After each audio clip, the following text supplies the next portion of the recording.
The future is now is basically working on finding yourself, so answering the basic question like, who am I? Then going on to see like, okay, I know who I am, well who are we together as a group or as a school or as a community?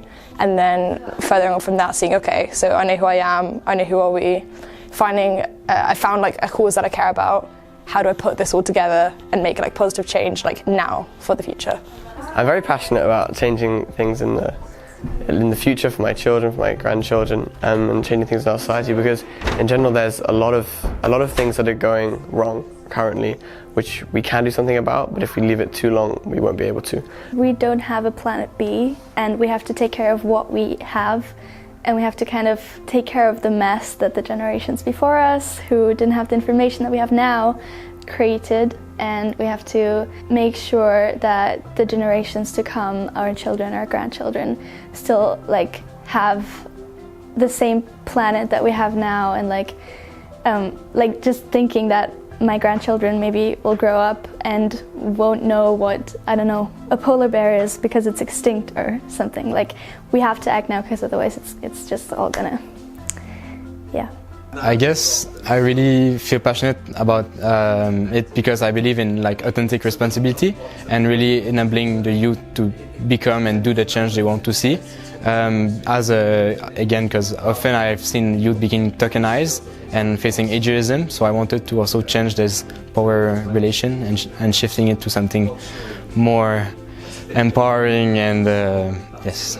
I want to see change. I want to see like more opportunities given for people to like find out who they are, I think, because that's so important to finding out change in the world, because I can't say just, you know, there's one thing that needs to be fixed. Like, there's so many things. Like, at the moment we're very focused on sustainability, and that's great, but there's, you know, like the refugee crisis, and there's I don't know how many other things that are going to come up in the future.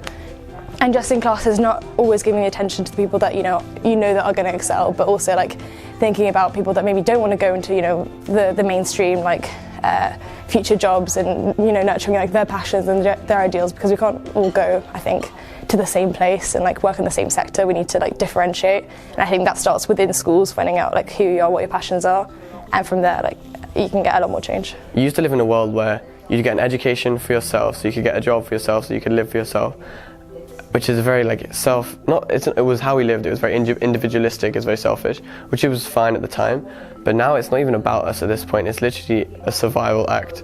But if we only think about ourselves, we're not going to survive. And the lifestyle that you're educating yourself for or attaining for, you won't even be able to reach, because, as you said, there are no jobs on a dead planet. There's no point worrying about like huge issues, even such things like gender equality, LGBTQ+ rights, education systems. They all need change, they all need reforming, but there's no point even thinking about that if we don't have a world to live on.